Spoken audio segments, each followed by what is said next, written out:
So if you're willing to hurdle those little things, then the access you have to extraordinary talent is truly, I mean, quite literally limitless. You'll never outrun it. And it's the only value proposition as small businesses we have. There's only 4 things a business can sell. It's programs, processes, products, and people. Programs, processes, and products are all commoditized. None of us in the small business world have a competitive advantage there because we don't have the infrastructure that would be necessary to be competitive. We're buying from somebody else. They're commodities. The only value proposition we have, the only thing we can do that will set us apart is people.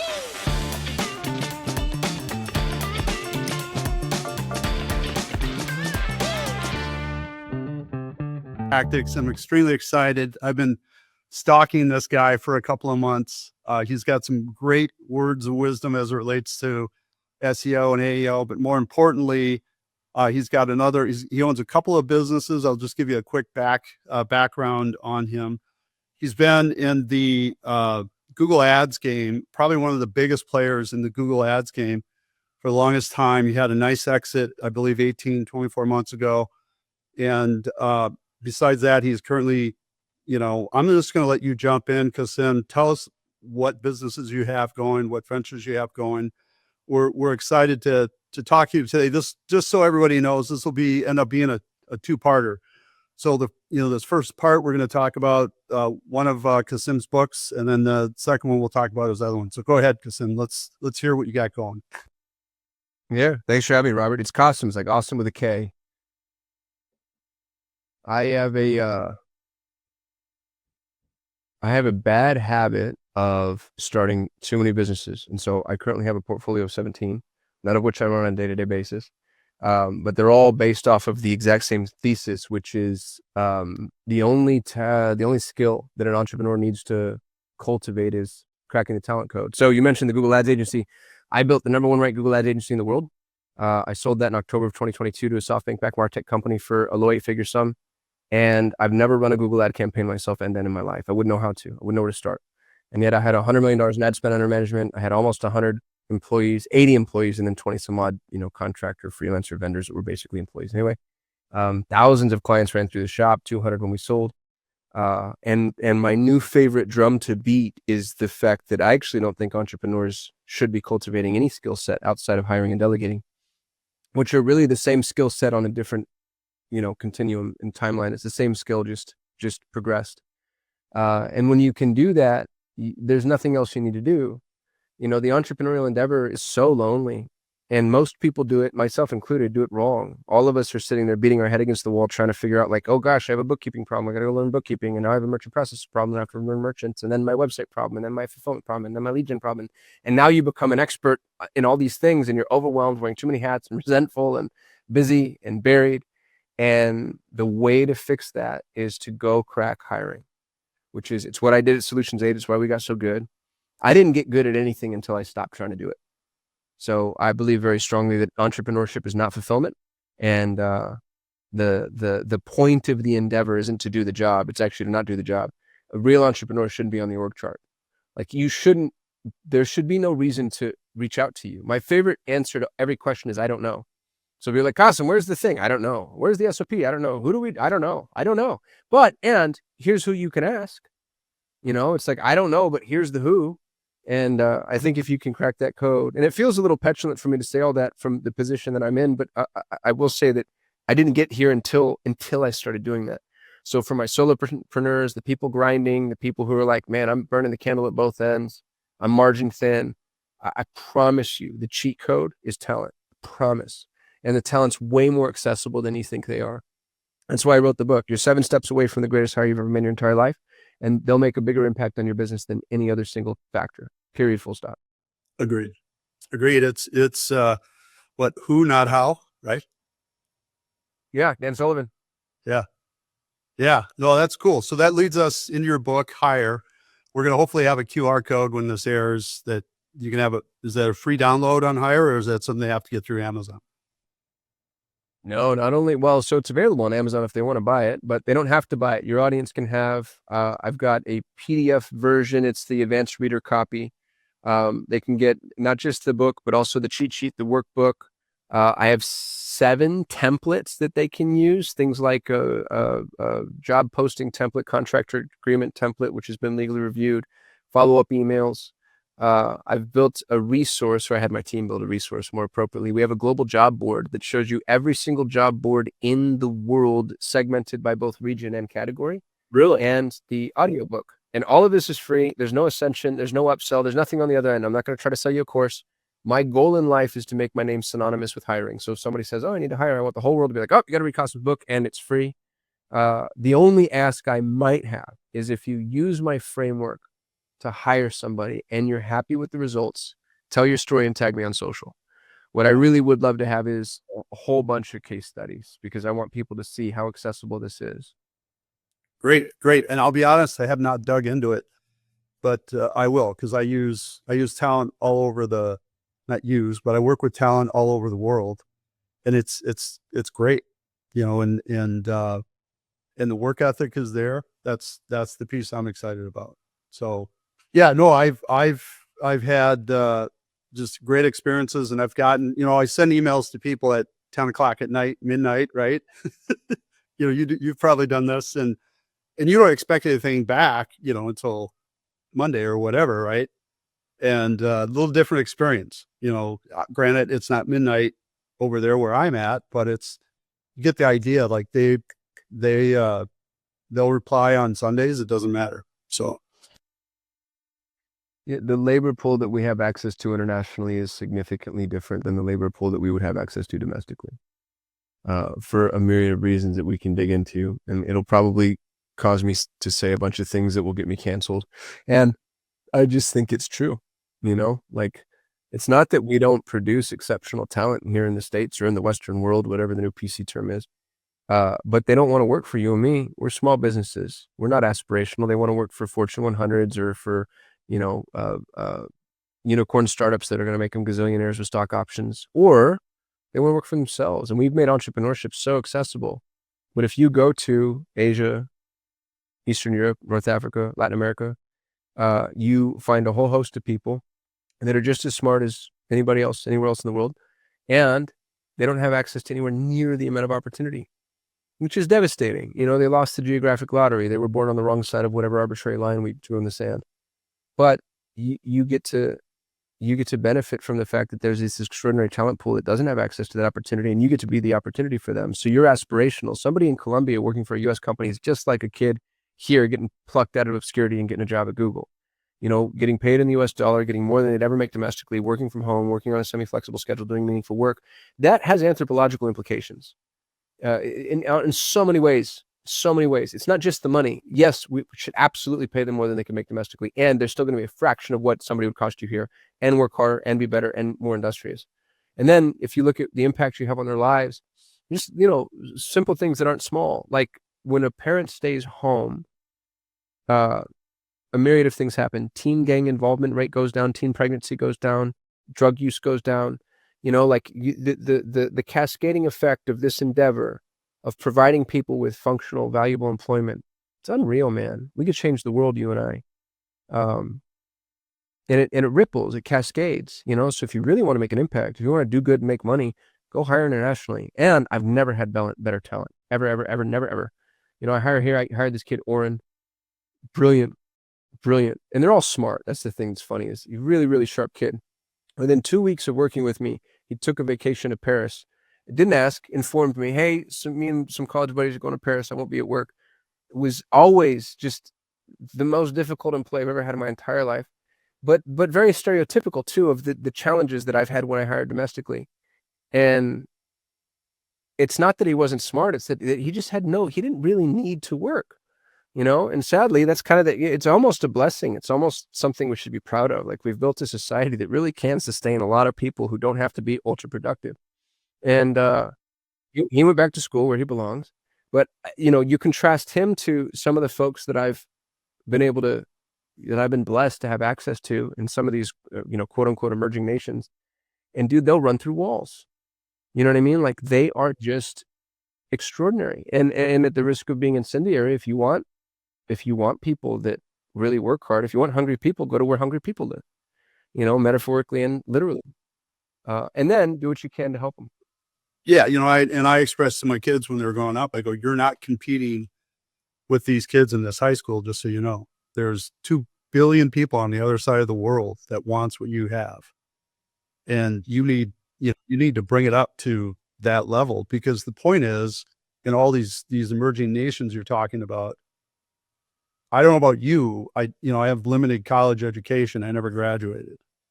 So there's doctors and higher educated people in South Africa, Colombia, that do better work than probably you and I could ever do. Oh, I have a 10th grade education. The guy who started my high school is in prison. His name's Scott Glassford. You can Google him. He started this sham school called Southwest Secondary Learning Center, and then went to prison for defrauding the state of New Mexico. And that's where I learned. Like, I have no foundation from an education perspective. And yet my personal CFO, who manages the finances of all 17 of my organizations, is a college professor in Argentina, which, by the way, produces more economists than any other country in the world. And he's brilliant. He's a literal genius. If he was born here, poor guy, he'd be, the CFO of a Fortune 500. But he's stuck working for me. But I treat him well, pay him better than he'd make domestically. And there's such a symbiotic relationship there. So you're absolutely right. It's actually really sad, the number of PhDs that will apply for entry-level positions when I advertise internationally, depending on where I'm advertising. Like the access that you have if you're willing to go international. Now, is it easy? No. There's cultural nuances, language barriers, things that you have to learn, time zone issues. And every country and every culture has its own, I don't know what we can call them and still be safe and PC, but hiccups. I'll pick on my father's Pakistani. So picking on Pakistanis, because I think you're allowed to make fun of yourself. Pakistanis, if you hire out of Pakistan, brilliant problem solvers, extraordinarily adept technologically, cannot be in time for anything, including their own funeral. Like, Pakistanis are late for weddings. You know what I mean? Like, the time for them conceptually it's just intuited in a very different way. And people will encounter that and they'll find it repellent. And what they do is they take this thing that's actually not that big a deal in the right confines, and if you build the right safeguards, and they'll use it as an excuse for why or how they wouldn't have access to this extraordinary talent. So it's like, if a Pakistani tells you it'll be done by Friday at noon, you're probably going to get it Monday at 4. And you can either beat your head against the wall and try to teach them time management, or you can build those buffers in. But they're a literal fraction of the cost.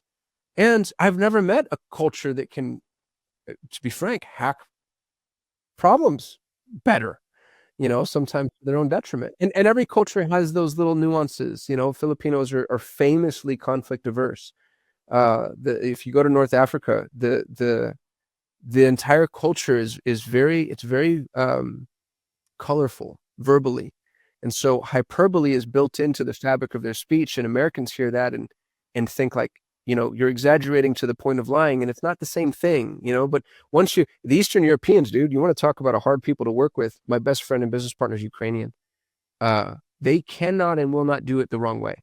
So you bring an Eastern European in on a project, and you're like, hey, I know best practice says this, but the client wants that. They won't do it. They'll firebomb the whole project. They have such a quixotic commitment to you know what I mean? But what an amazing resource to have in the right confines. So if you're willing to hurdle those little things, then the access you have to extraordinary talent is truly, quite literally limitless. You'll never outrun it. And it's the only value proposition as small businesses we have. There's only 4 things a business can sell. It's programs, processes, products, and people. Programs, processes, and products are all commoditized. None of us in the small business world have a competitive advantage there, because we don't have the infrastructure that would be necessary to be competitive. We're buying from somebody else. They're commodities.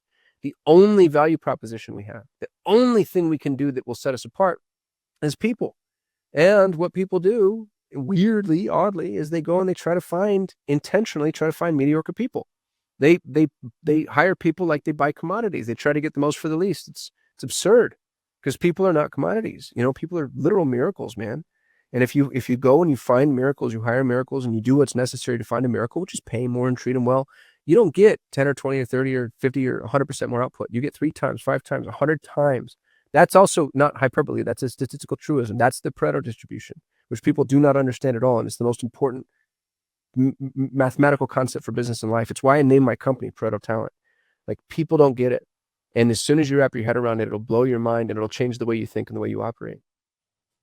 Yeah. And a question I have for you in that area is basically, if okay, if I'm going to hire somebody, how do I interview them, or how do I test them? Right. Cause a lot of times you'll hire somebody, you think you're off to a great start, but you didn't screen them right, or you didn't do something right. I mean, what are your processes? Are there 3 or 4 tips? I mean, obviously the book, let's talk about that, but then 7 steps. Yeah. I'm so glad you asked, Robert. So I have a 7-step process. I'll go fast and you stop me where you feel like we need to dig in. Step number 1 is interesting because it's actually more philosophical than it is functional. Step number 1 is you need to revise your paradigm. People think about talent incorrectly, and this is a ubiquitous truth. As a matter of fact, pull any business book off of the shelf, and what you will find is a conversation about people that is a conversation about commodities. And these are the greats, man. These are people that I love. This is Maxwell and Dalio and Covey and beautiful humans that are phenomenal and big hearts, and they really love folks. And they talk about the human endeavor as it pertains to the functional system of a business from a commoditized lens, because that's the only way to talk about it when you're not speaking about people specifically. So to put those in non-sterile terms, you might say to yourself like, oh, I need to hire a graphic designer. I need a neurosurgeon. We need to go out and get ourselves a new salesperson. That's a conversation of commodity, because a person is not a graphic designer, or neurosurgeon, or you know what I mean? Like that, a human is a unique, literal miracle. And I mean that from a religious perspective. And even a non-religious person, a violent atheist, would need to acknowledge the absolute improbability of this super smart ape floating around on this spinning rock, sending shit into space. Like, people are extraordinary.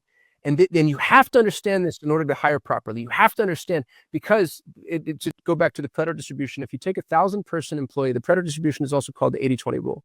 And it's true in every organic ecosystem. 20% of your customers produce 80% of your income. 20% of the criminals commit 80% of the crimes. Every organic ecosystem. But that also means 20% of the employees do 80% of the work. So take 1,000-person organization, okay? In 1,000-person organization, 200 people do 80% of the work. And you think like, oh yeah, that makes sense. I've seen that before. Awesome. But zoom in, it's fractal. Of those 200, 40 do 80% of that work.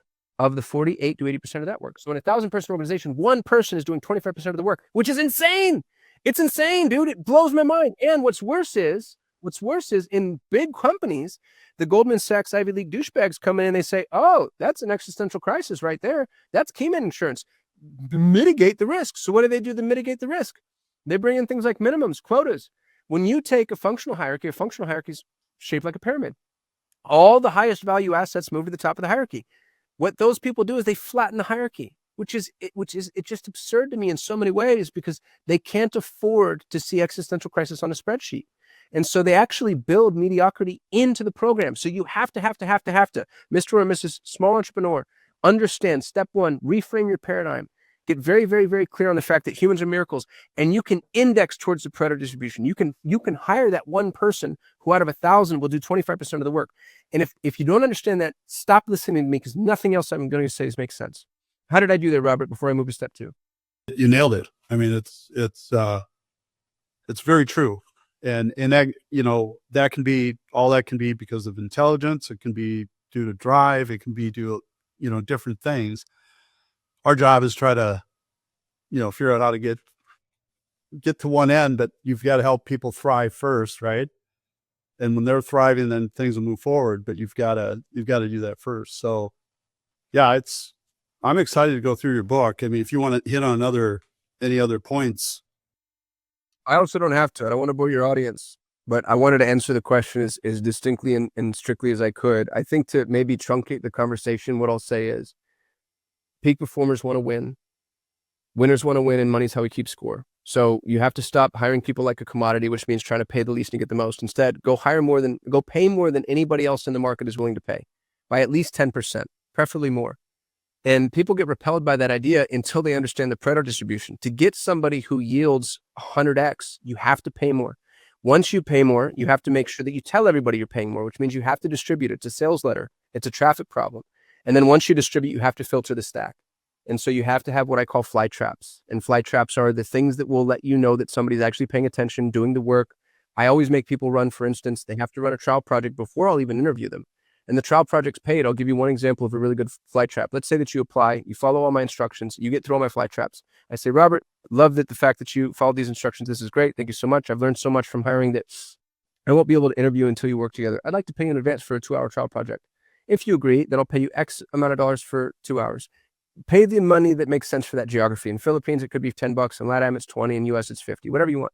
But let's say you send somebody $50, right? And you do this for 10 people. That's $500. You're like, Kasim, $500, that's so expensive. But wait, that's the cheapest insurance policy you'll ever have in your entire life. Because what I do is I pay them in advance, and then I don't follow up, and I don't send them the trial project. And then I wait to see who ghosts me. Because now I'm like, are you unethical? Are you industrious? Do you actually follow through? Are you proactive? I can't tell you how many people follow up with me a month later, like, hey, dude, you paid me, but you never sent me the project. And I'm like, thank God I didn't hire you, person who very clearly needs to be micromanaged. So you do things like that. And then you send them a trial project that's actually indicative of the work they'll be doing, and more fly traps throughout the trial project. I've listed all the fly traps in my book, by the way. There are hundreds. And by the time people get through this process, when they've submitted a project, if you like the output, which is key, then you have a bloodthirsty killer, dude. They're just a deadly assassin, just one of the best employees you'll ever have in your entire life. And I have hundreds of them. And I do nothing. Like my life is the easiest entrepreneurial life in the world because I don't do anything. I know who to go to, and you can too. If you're listening to this, you're 7 steps away from the greatest hire you've ever had in your life. Just go follow my process, which is, it's drawn out in crayon with templates. It's hard the first time you do it, but then it's built forever, and it's the gift that keeps on giving. It's just this magic lever that every time you pull, you find a phenomenal person. Yeah. Yeah. I'm going to be all over it. I apologize if not. I was prepped for the book we're going to talk about tomorrow. Right. But that's okay. I subscribe to everything you're saying. And I've been in business over 30 years. And I've hired a lot of people, and I've made a lot of mistakes. This would have been nice to have, 10 years ago or so. But we'll get through that. So how do we get a hold of you? We'll wrap up this session. We're going to talk about, in the next week, we're going to talk about this is where I'm excited about both books, but this one I'm a little more over the edge on, and it's your book, AEO Blueprint. But before we head out, could you go ahead and tell us where we get a hold of you, where we can find you? And then again, reminder, we should, during this, if you're watching this, we'll have a QR code to Kasim's book. But until then, how else can we get a hold of you? Yeah, people can go to kasim.me, KASIM.me. You can download my book. You can join my free community. Everything that I have is more or less linked to from that. It's my little link tree. And I'd love for people to follow me, be friends, reach out. And I appreciate you having me on, buddy. Thank you. Yeah, awesome. All right. That's it for this episode. Again, check us out next week. We're going to jump into Kasim's book, AEO Blueprint. That's it for now. Thanks for watching Local SEO Tactics podcast. If you found this episode valuable, don't forget to like this video, subscribe to our channel, and hit the notification bell so you never miss any new insights. We've got more expert tips on SEO, AEO, and digital marketing strategies coming your way every week. Want to dive deeper? Check out our other videos right here, or grab our free resources in the description below. Thanks again for tuning in, and remember, staying ahead online starts right here.